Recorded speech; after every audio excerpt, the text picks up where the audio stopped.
In this chapter, we delve into the dynamics of the executive team, focusing on both visible and hidden aspects. Our starting point is that the management team is essentially a team and therefore subject to all the rules and ideas related to teamwork. However, the executive team is not just any team, it is the team within the organization. Over the following 3 chapters, we'll explore various dynamics that influence and drive the executive team. Suppose we adhere to Tichy's model on organizational culture, STEAM, and structure, ICE, at the team level. In that case, we are dealing with relationships within the team, liquid state. As the chapter title suggests, we will examine team dynamics through the visible and the hidden domains. The visible domain encompasses the tangible and relatively straightforward aspects of team relationships, such as meeting atmosphere, accepted norms, and communication. The hidden domain, on the other hand, deals with the unconscious parts of team dynamics. We will expand on this and provide examples in this chapter and the next. Before we delve deeper into the visible and hidden domains, let's briefly address the concept of the executive team and the significance we attribute to it. When we refer to the executive team, we assume several fundamental principles. The first is that a team, any team, is defined by the primary task it is required to perform. If there is no such task, or not all team members are needed to accomplish it, the team is not structured correctly. In the context of management, not everyone who reports to the CEO necessarily belongs to the executive team, and sometimes this is true in the opposite direction as well. When we talk about the executive team, it is essential to define the team's task separately from the organization's task to avoid blurring the lines between what belongs to the organization and what belongs to the management team. How do we define the executive team's primary task? We propose the following distinction. The organization is measured by the what, the results, whereas the management is measured by the how, the process. This distinction helps define a clear and significant primary task for the management team, rather than simply succeeding in achieving the organization's primary task. The second principle is that the quality of the team's work is related to the quality of the relationships within the team. There are several levels of relationships within the team, which we will discuss later in the chapter. The better these relationships are, the better the team's work quality. The term quality of relationships is chosen to clarify that we are not talking about the team atmosphere. A good atmosphere is important, but does not necessarily indicate the quality of relationships. The third principle is that management is not just the name of a meeting. A team does not only exist when it is physically together. The role of being part of the executive team should accompany members in all their organizational activities. The executive team does not just convene for a meeting and then disperse. It exists 24/7. The fourth principle is that being an executive team member is a different role from being a VP. Executive team members wear 2 hats. The first is their professional or disciplinary hat, representing their discipline in the management team. The second hat is the organizational management hat, which is the same for all executive team members. In this role, they must see the system and the organization as a whole. These 2 hats can sometimes be in conflict, and executive team members need to know how to manage and resolve such conflicts. We asked, what qualities are required from executive team members? They need to see the organization from all angles, not just from their professional perspective. They should have a generous amount of emotional and social intelligence. They must listen, ask questions, and embrace different opinions and styles. They should not fear giving feedback to others and be open to receiving feedback themselves. Additionally, they should have some understanding of the other areas of activity within the executive team. To explore the visible component of the dynamics in these relationships, we used the interdependence model, which distinguishes between 3 levels of dependency within a team. The easiest way to explain the interdependence model is through examples from the world of sports, using three types of teams from three different sports. First, let's take a look at a tennis team, such as the Davis Cup teams. Here, the players engage in independent matches, with their individual victories or losses directly affecting the team's overall outcome. The team's success primarily hinges on each player's individual skills, with some influence from team spirit, encouragement, and professional support among teammates. There is a specific hierarchy within the team, and while egos exist, the coach's role in managing them is crucial. The coach's decision on player matchups effectively eliminates any internal competition among the players. This model represents a team with low to non-existent dependency. Next, consider a relay race team. Unlike the tennis team, in a relay race, team members' individual wins or losses do not matter. The only victory that counts is the team's collective victory. At any given moment, only one runner is on the track, except during baton exchanges. If a runner fails or is disqualified, the rest of the team generally cannot make up for it. The team trains together, focusing on the handoff points between runners. Different roles can exist within the team, such as the first runner or whoever finishes the race. Also, egos play a minor role here, and the coach can manage them relatively quickly. This model represents a team with medium dependency. Finally, consider a basketball team. In basketball, all players are on the court simultaneously. There is no individual competition, and each player has a specific position or primary role they specialize in. However, players are expected to be able to switch roles and at any moment prioritize the team's needs over their official position. In this sense, a basketball team is an independent entity, not just a collection of individuals. It has its existence beyond its members. This point is crucial and will be elaborated upon later in the chapter. Let's transition from the metaphor to the practical application, from the model to reality, from the sports world to the executive boardroom. Before we characterize the team qualities of each type from the model, it's important to emphasize that the model does not distinguish between different kinds of teams. The executive team should not be purely tennis, relay racing, or basketball. On the contrary, it needs to develop a broad set of skills and adapt between the different types depending on the situation and its various tasks. Sometimes it needs a high level of team cohesion, and other times a different level of team cohesion is required. Let's discuss the significance of management in all these three cases. The main characteristic of a tennis team is the individual professionalism of each team member. The team will succeed if each member is sufficiently excellent and professional in their field. In the context of management, we can say that the tennis team represents the disciplinary professional hat without room for the role of an executive team member. In situations where the interdependence between different organizational units is low, the entire organization will succeed if each unit is managed most professionally. The main characteristic of a relay race team includes, of course, individual professionalism. Additionally, high-level interface management is required. The team's success depends on the ability of its members to pass the baton, or in organizational terms, interfaces. Even though organizational interfaces involve connections between different units managed by other team members, they still belong to the disciplinary professional hat, not the executive team member hat. Organizational interfaces are usually found between 2 or 3 units, and their management and the ability of the managers to make the interface between them very efficient is related to their role as unit managers and less influenced by their role as executive team members.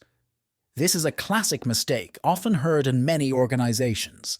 When executive team members are asked about their level of teamwork, they often think their teamwork is high because they cooperate well. This is a mistake. Professional cooperation between different teams, which is critically important for the organization's success, does not indicate teamwork. It suggests an inter-team interface, which is not the same thing.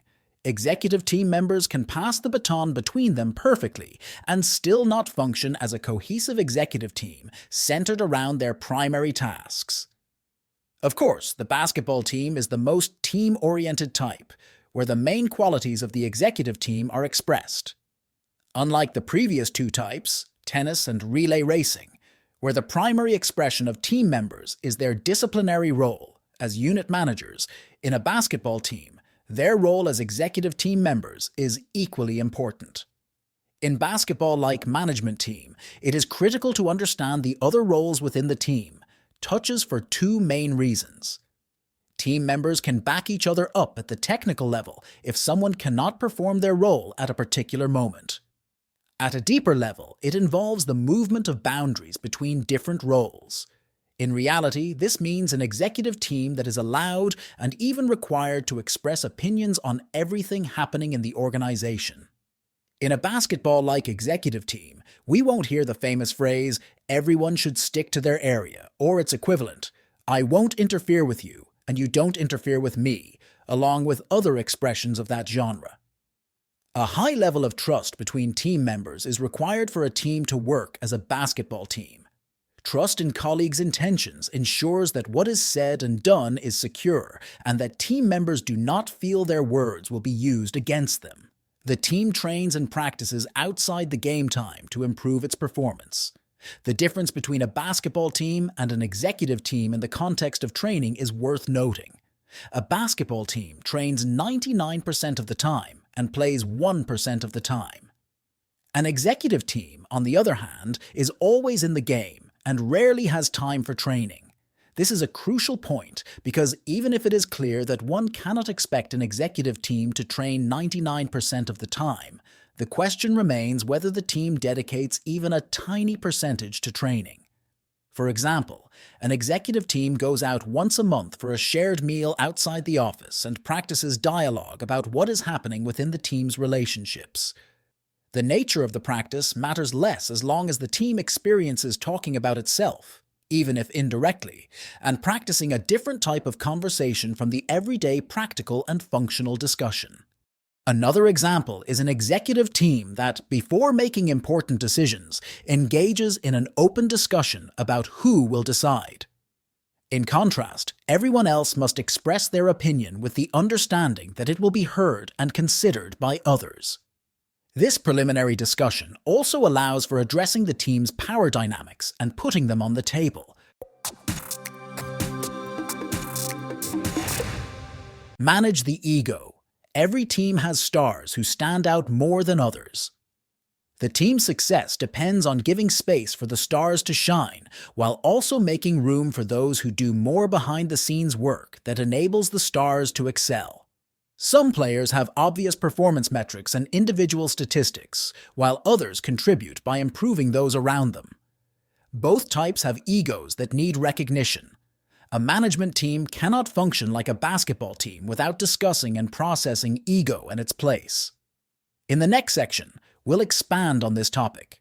Up to this point, we've focused on teamwork in its visible aspect. Now, we'll dive beneath the surface to understand what happens there and how it impacts the visible realm, like an iceberg whose more significant part is submerged and inextricably linked to the part above water. Interpersonal forces operate in the hidden realm. Even if the team isn't always aware of their existence, these forces dramatically influence how the team functions. This concept is based on Freud's psychoanalytic theory. Freud was the first to discuss the subconscious's impact on conscious reality. He focused on the individual, not groups. His successors made the leap from individual subconscious to group subconscious. First, a few more words about Freud. He was a doctor whose early patients had severe pathological symptoms without clinical findings. Freud argued that unresolved internal conflicts from the deep layers of the human psyche might manifest as various functional disorders. One of Freud's essential discoveries was defense mechanisms.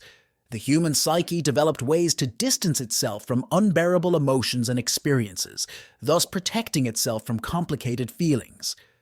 These mechanisms allow us to live and function despite guilt, fear, shame, and other emotions we all harbor. The problem is that we might become addicted to these mechanisms. The challenging emotions they protect us from are part of our story. we mustn't ignore them over time. In future sections, we'll explore various aspects of human defense mechanisms. Another concept Freud coined is anxiety.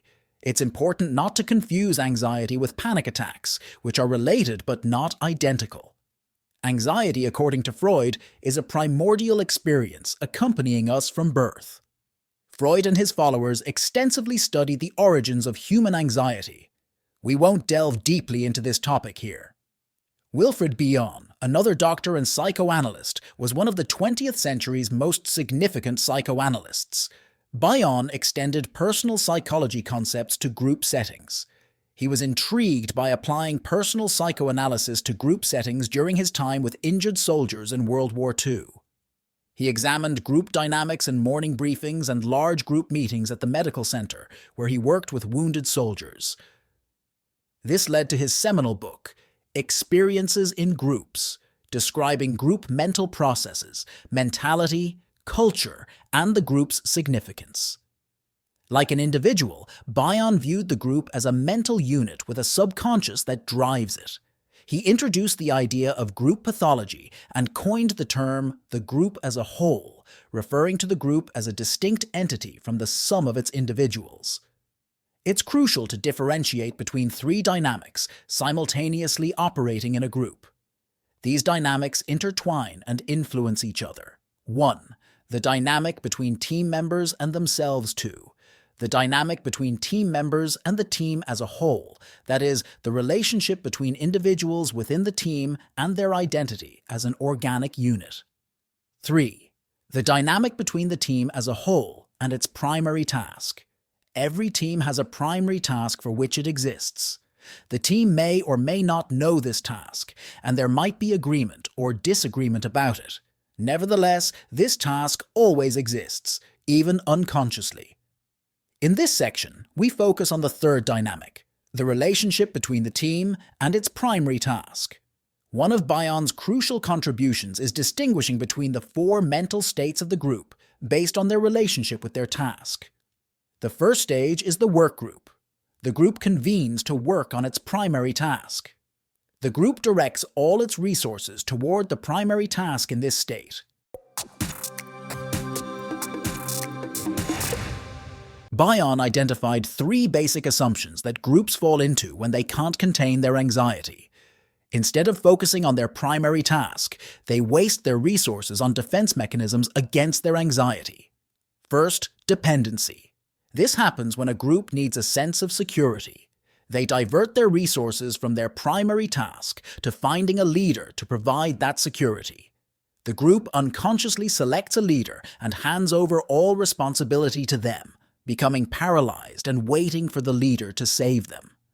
While individual members may be active and initiative-taking, the group's unconscious anxiety paralyzes them when they are together. Instead of focusing on the main task, the group seeks security through the leader. The danger here is that the leader might succumb to this dynamic, reinforcing the dependency instead of pushing the group back to work.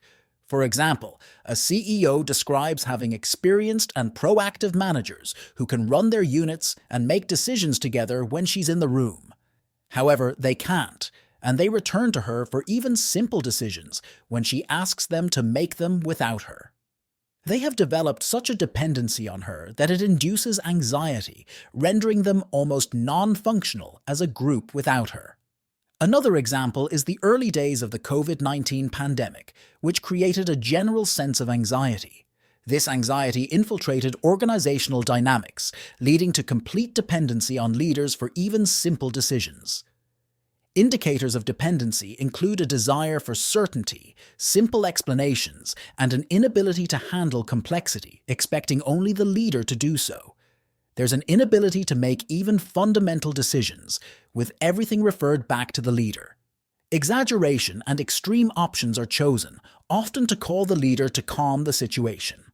Emotional excess might also be observed to attract the leader's attention and reinforce their role as a savior.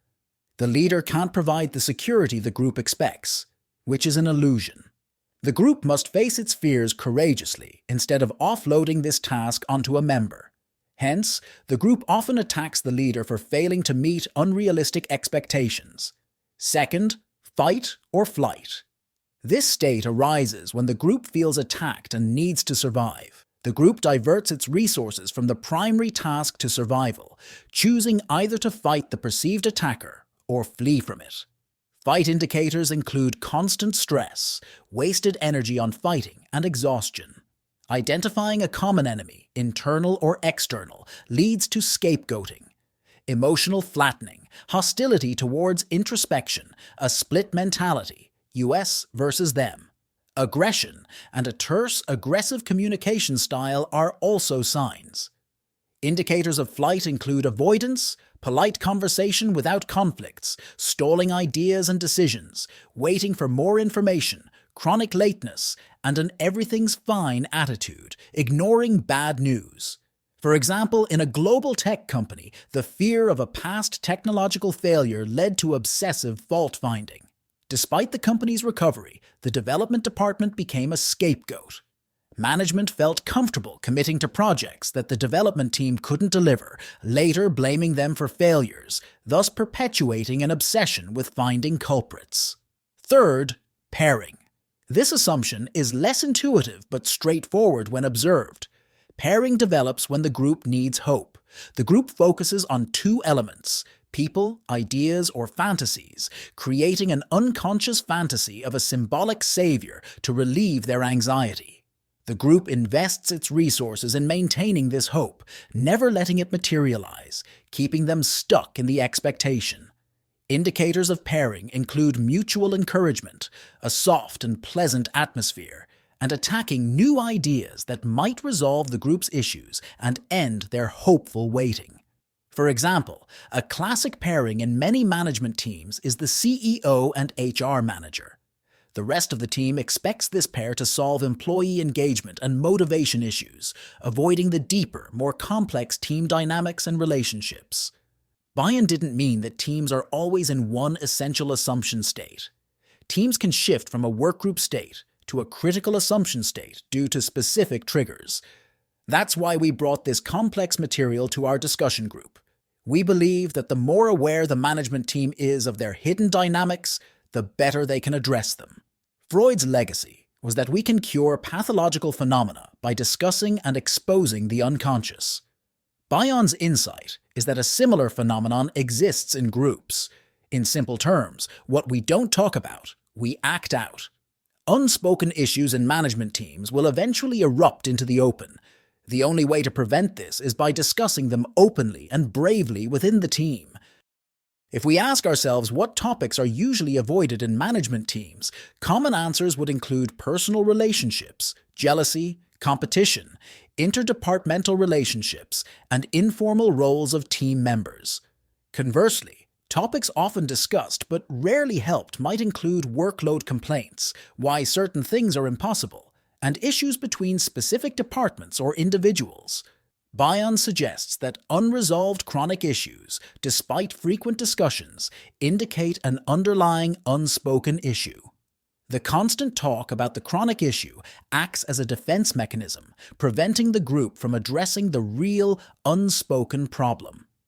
If your management team faces recurring issues that have yet to be resolved, ask yourselves and each other, what are we not talking about? The answer likely lies there.